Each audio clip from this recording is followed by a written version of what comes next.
नमस्कार। इस विशेष बुलेटिन में आप सभी का स्वागत है। मैं हूं ऋतु वर्मा। प्रधानमंत्री नरेंद्र मोदी की अध्यक्षता में आज हुई कैबिनेट की बैठक में कई अहम फैसले लिए गए हैं। सबसे बड़े फैसले की बात करें तो अंतरिक्ष के क्षेत्र में ऐतिहासिक सुधारों को लागू करते हुए अंतरिक्ष से जुड़ी गतिविधियों में निजी क्षेत्र की भागीदारी को मंजूरी दी गई है। ये फैसला देश को आत्मनिर्भर और तकनीकी रूप से उन्नत बनाने में मददगार होगा। सरकार ने मुद्रा ऋण योजना के तहत दिए जाने वाले शिशु ऋण पर ब्याज में छूट का भी ऐलान किया तो ओबीसी कमीशन की अवधि को भी आगे बढ़ाया है। बैठक में लिए गए अहम फैसलों की जानकारी केंद्रीय मंत्री प्रकाश जावड़ेकर ने दी। आज तक अंतरिक्ष में हमने अच्छा विकास किया है। We have really built up good space assets.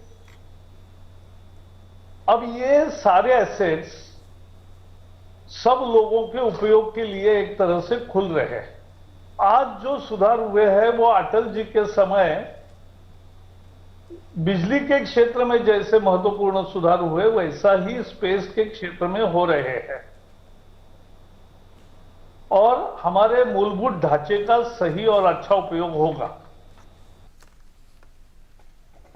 और इस पर और बात करने के लिए हमारे साथ जुड़ रहे हैं हमारे संवाददाता शैलेंद्र मिश्र। शैलेंद्र, बेहद अहम आज फैसले लिए गए हैं कैबिनेट में, जहां एक तरफ ग्रामीण भारत को और मजबूत करने की दिशा में मुद्रा ऋण के तहत शिशु ऋण में भी जो प्रावधान किए गए हैं, किस तरह से आने वाले समय में खासकर उन छोटे एक तरह से कह सकते हैं कर्जदाताओं के लिए ये एक बहुत बड़ा ऐलान, बहुत बड़ी मदद साबित होगा।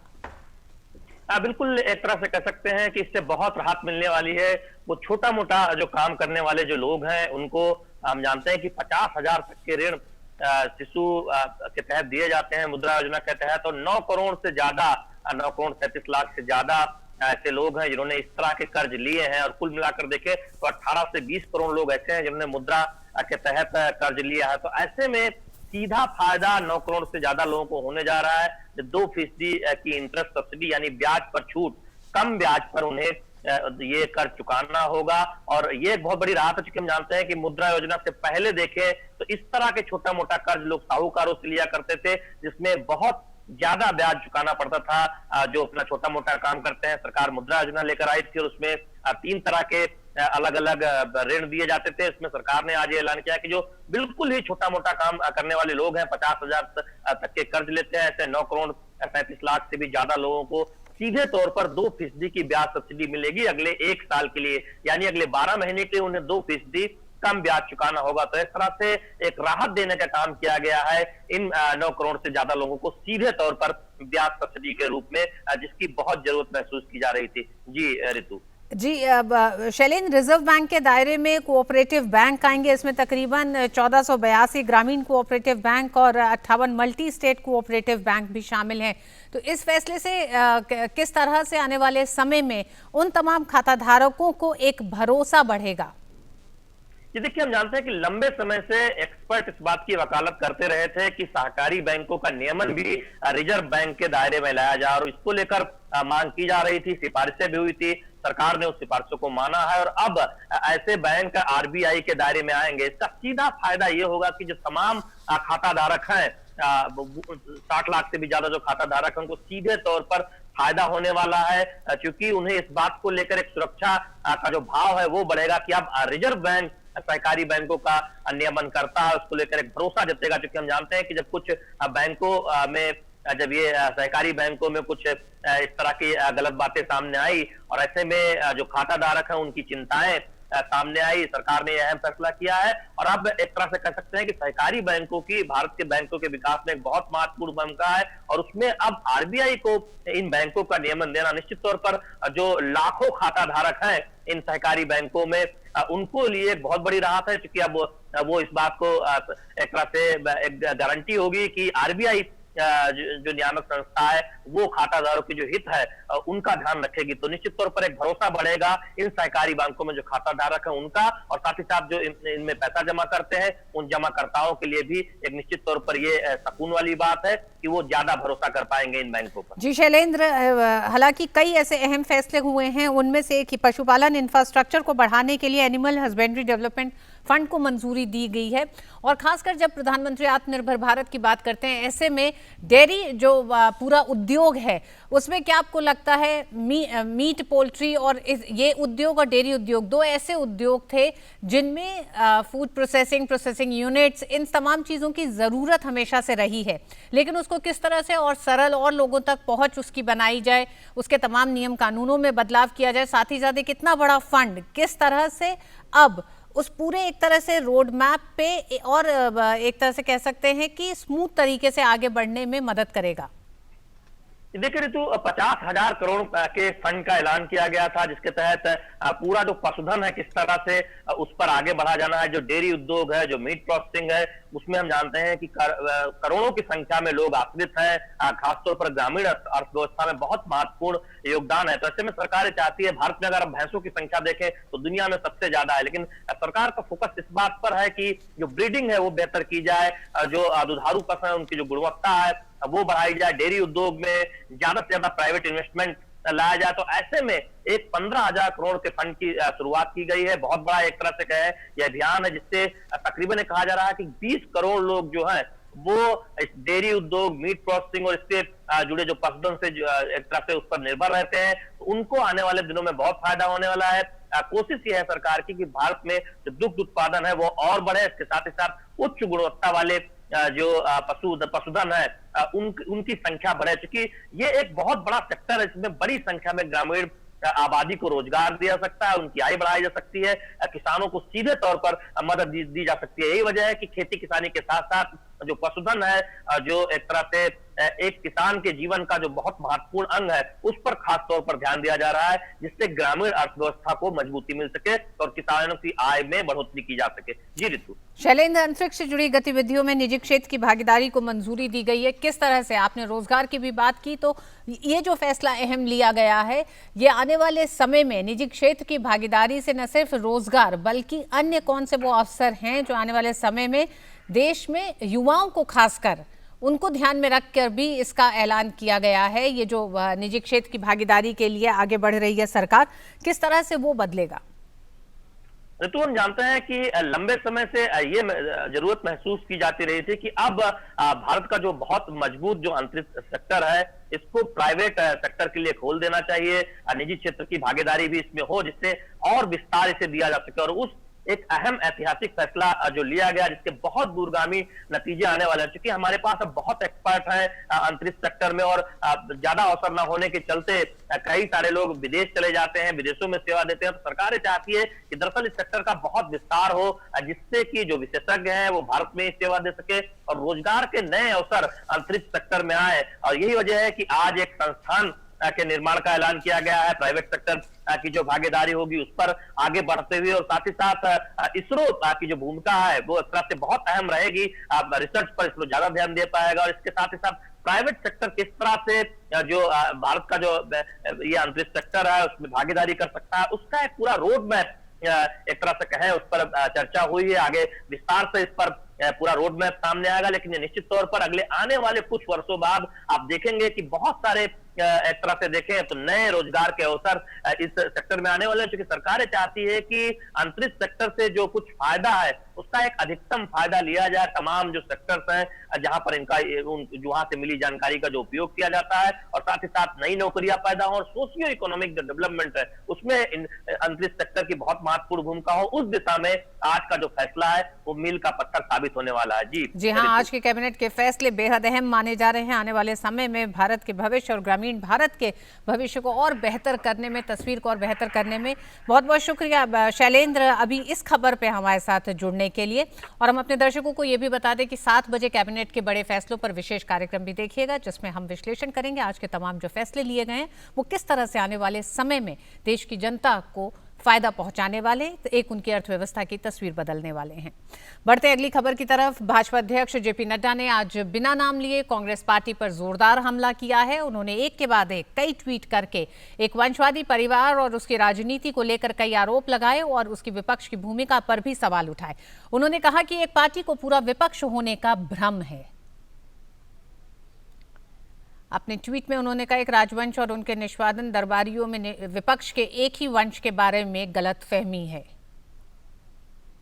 एक राजवंश षड्यंत्रों और अपने दरबारियों की मदद से फेक नैरेटिव रखता है। इसी कड़ी में ताजा है विपक्ष की ओर से सरकार से सवाल पूछना। लगातार उन्होंने जो ट्वीट करे, उन्होंने कहा कि विपक्ष को सवाल पूछने का अधिकार है।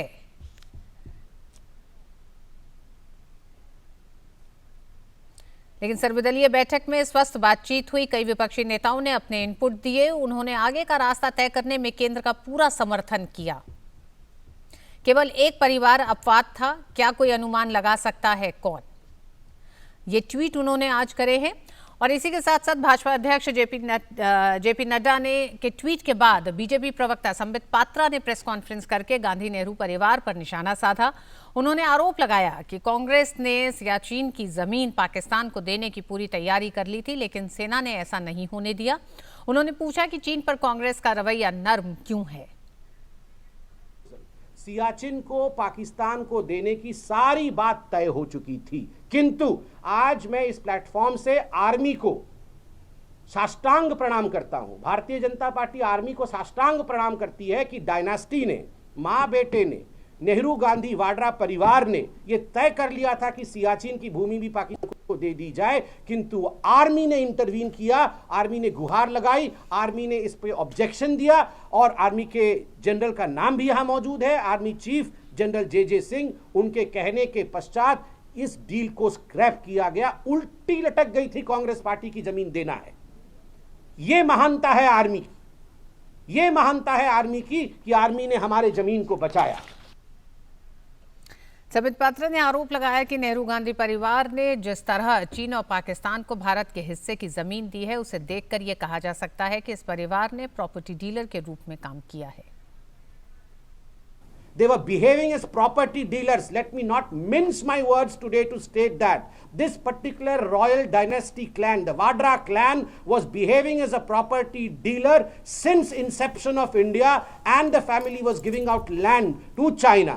ये जो परिवार है जिसको वाड्रा परिवार के नाम से आज जाना जाता है, शुरू से ही जब से भारतवर्ष आजाद हुआ है, इस परिवार ने एक प्रॉपर्टी डीलर के रूप में बिहेव किया है। इन्होंने हिंदुस्तान की जमीन को दूसरे देशों में बांटा है। 78,000 स्क्वायर किलोमीटर की जमीन इन्होंने चीन और पाकिस्तान को दिया है।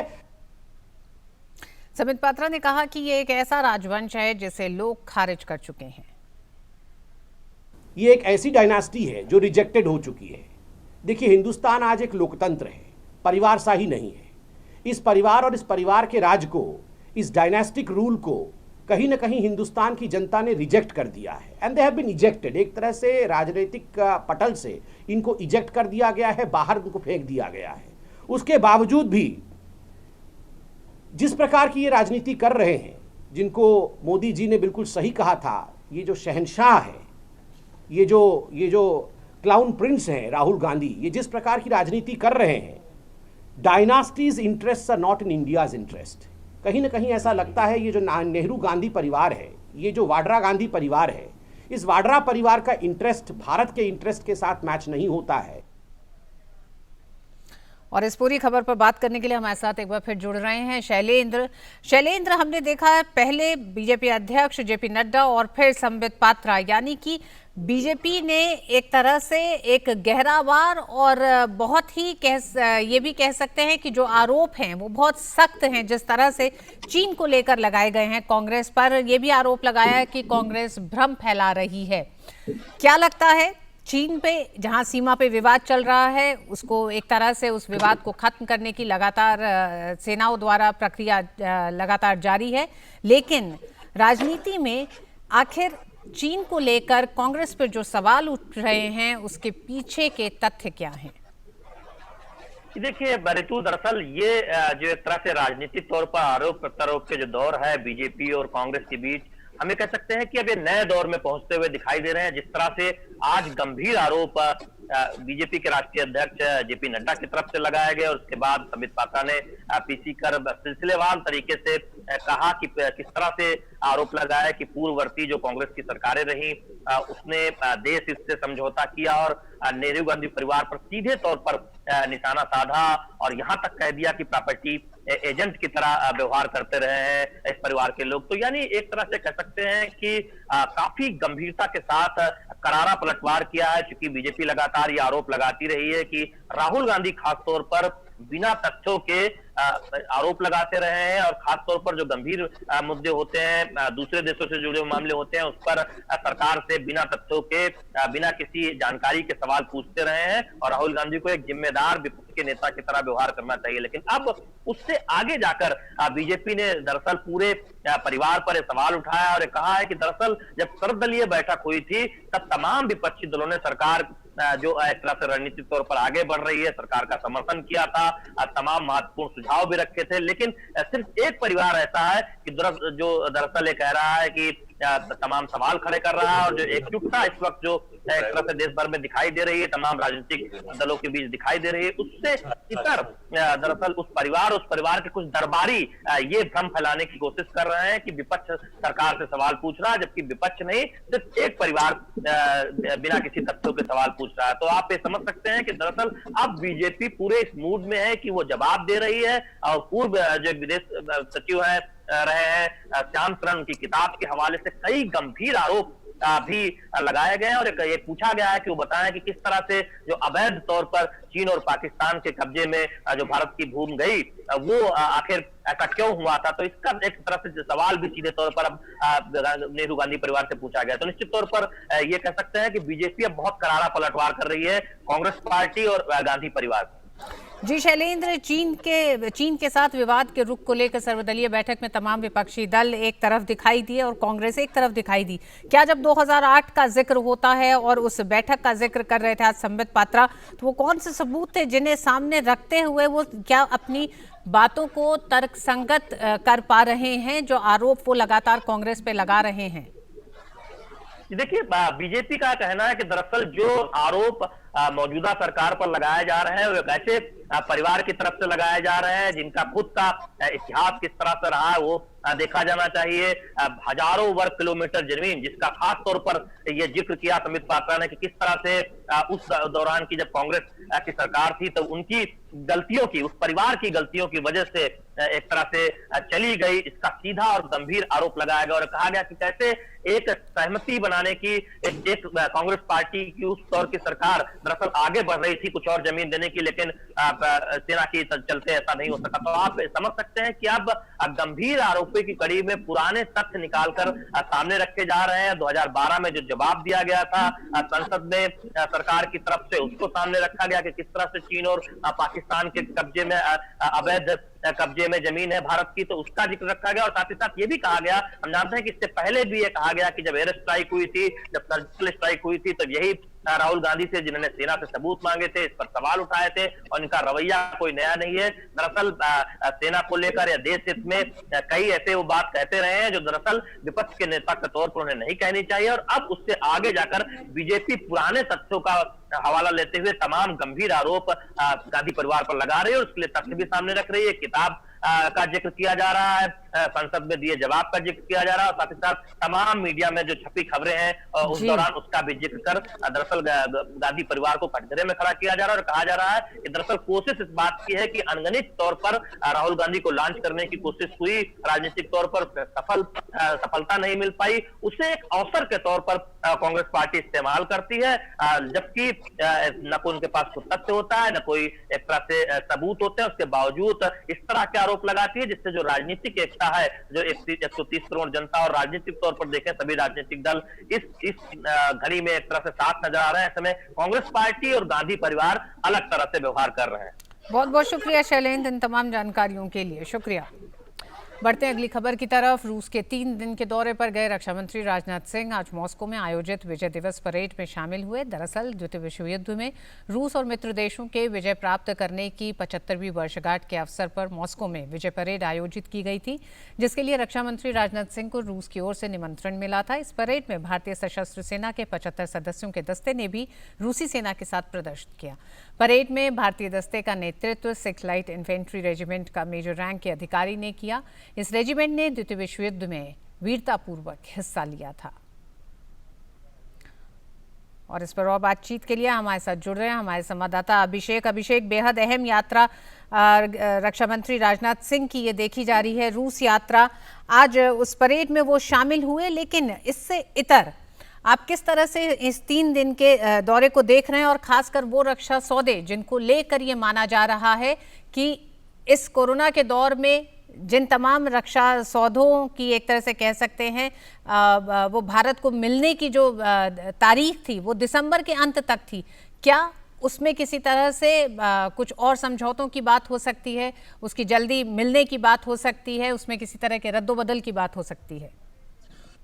ऋतु, निश्चित रूप से जैसा कि आपने कहा कि जो कॉन्ट्रैक्ट्स हैं, जो डिफेंस के कॉन्ट्रैक्ट्स हैं रशिया के साथ, आपको पता है कि जो हमारी मिलिट्री है उसका एक बहुत बड़ा जो उनका हार्डवेयर है उसको रशिया से आता रहा है इतने विगत वर्षों से। तो एक तरीके से कहें तो वो बहुत ज्यादा हद तक उस पर निर्भर है। ऐसे वक्त में जब भारत सीमाओं पर बहुत ज्यादा स्ट्रेस देखा जा रहा है, चाहे चीन की सीमा हो, पाकिस्तान के साथ जो रिलेशन वो भी बहुत अच्छे नहीं है, ऐसे में भारत को अपनी डिफेंस प्रिपेयर्डनेस जो है युद्ध के वक्त की तैयारी, इसके लिए बहुत ज्यादा तैयार रहना है। और ये डे परेड है जिसमें कि भारत का प्रतिनिधि, भारत की सरकार के किसी को मंत्री को प्रतिनिधित्व वहां पर करना था। ऐसे वक्त में डिफेंस मिनिस्टर का रशिया जाना एक बहुत बड़ा संकेत है, क्योंकि भारत को निश्चित रूप से अभी डिफेंस प्रिपेयर्डनेस रशियन हार्डवेयर की बहुत ज्यादा जरूरत पड़ेगी। मिल रही है। और ऐसे वक्त में उनका वहां पर जाना एक बहुत बड़ा संकेत है कि भारत किस प्रकार से आने वाले दिनों में अपने डिफेंस से जुड़े हुए तमाम तैयारियों को पूरा करने के लिए कितना ज्यादा तैयार है, और कितना ज्यादा एक तरीके से कहें तो शीघ्रता भी भारत करना चाहता है। और कोई जो प्रोटोकॉल्स है या जो भी शेड्यूल अराइवल थे डिफेंस इक्विपमेंट्स के, उनको भी भारत किसी प्रकार से तेज करना चाहता है ताकि अपनी तैयारी समय से पहले करने की कोशिश करे। बहुत बहुत शुक्रिया अभिषेक इस पूरी जानकारी के लिए। तो वहीं सेना प्रमुख जनरल एमएम नरवणे ने लद्दाख के 2 दिवसीय दौरे के दूसरे दिन पूर्वी लद्दाख क्षेत्र में अग्रिम मोर्चे का दौरा किया। सेना प्रमुख ने यहां तैनात सैनिकों के साथ बातचीत भी की। इस दौरान उन्होंने अग्रिम मोर्चे का दौरा करते हुए जमीनी हालात का जायजा लिया। सेना प्रमुख ने यहां तैनात जवानों को उनके शानदार काम, उत्साह और साहस के लिए प्रशस्ति पत्र भी प्रदान किया। चीन के साथ चल रहे तनाव के बीच मंगलवार को सेना प्रमुख जनरल एमएम नरवणे लद्दाख पहुंचे थे। वह सबसे पहले लेह स्थित सैनिक अस्पताल पहुंचे, जहां घायल जवानों का इलाज चल रहा है। दिल्ली में सैन्य कमांडरों के कॉन्फ्रेंस में भाग लेने के बाद वह लेह के लिए रवाना हुए थे। इस पर और बातचीत करने के लिए हमारे साथ जुड़ रहे हैं अमृतपाल सिंह सीधे लद्दाख से। अमृत, आज दूसरा दिन था सेनाध्यक्ष का, किस तरह से आज जब वो अग्रिम मोर्चों पर पहुंचे, एक तरह से उन्होंने मुआयना किया है, क्या रहा दिन भर आज उनके दौरे की, एक तरह से कह सकते हैं कि क्या खास बातें रही हैं, क्या उन्होंने साझा किया मीडिया से भी कुछ? पिक्चर्स आई हैं जो फौज ने रिलीज़ की हैं कि वो फॉरवर्ड लोकेशंस पे गए थे ऋतु, उन्होंने ट्रूप्स के साथ इंटरेक्ट किया, उनका मोराल बूस्ट किया। कुछ ट्रूप्स को जो 15 जून के इंसिडेंट में इन्वॉल्व थे, जहां वो उस बटालियन के 16 बिहार रेजिमेंट के, उनको कमेंडेशन कार्ड्स दिए। ये COAS कमेंडेशन कार्ड होता है जो एक्सेप्शनल डिवोशन ऑफ ड्यूटी के लिए दिया जाता है, उनको एक तरह से शाबाश दी। और कल वो जो घायल सैनिक थे उस इंसिडेंट के या पैंगोंग लेक के इंसिडेंट के, उनसे भी मिलिट्री हॉस्पिटल में मिले थे, उन्होंने वेलबींग पूछी। और आज फॉर्मेशन कमांडर्स से वो मिले, ग्राउंड कमांडर्स से मिले, उनसे बात की, ऑपरेशनल प्रिपेयर्डनेस का जायज़ा लिया। यहाँ कोर में जो 14 कोर है, ले कोर, उसमें ले कोर कमांडर से ने उनको ब्रीफ किया, उनके साथ नॉर्दर्न आर्मी कमांडर भी थे। उसके बाद यहाँ एक त्रिशूल डिवीज़न है जो 3rd इन्फेंट्री डिवीज़न है, वहाँ गए, वहाँ के GOC ने उनको ब्रीफ किया कि क्या क्या ऑपरेशनल प्रिपेयर्डनेस है इंडियन आर्मी की, क्योंकि आप जानते हैं कि कोर कमांडर्स लेवल की टॉक के बाद ये डिसाइड हुआ परसों कि म्यूचुअली दोनों साइड्स ने एग्री किया कि डिसएंगेजमेंट का प्रोसेस शुरू किया जाए। तो इस डिसएंगेजमेंट के प्रोसेस में कॉशन कहीं नीचे ना रहे, ऑपरेशनल प्रिपेयर्डनेस पूरी रहे, और उसका जो वेरीफाइबल प्रोसेस है डिसएंगेजमेंट का, उसको अंजाम कैसे दिया जाए, उस बारे में उन्होंने उसकी समीक्षा की और फॉर्मेशन कमांडर्स से बात की। रितु जी अमृत, बहुत बहुत शुक्रिया अमृत इस पूरी जानकारी के लिए लद्दाख से, शुक्रिया। और इस बुलेटिन में बस इतना ही। DD न्यूज़ पे खबरें जारी रहेंगी। नमस्कार। हैं।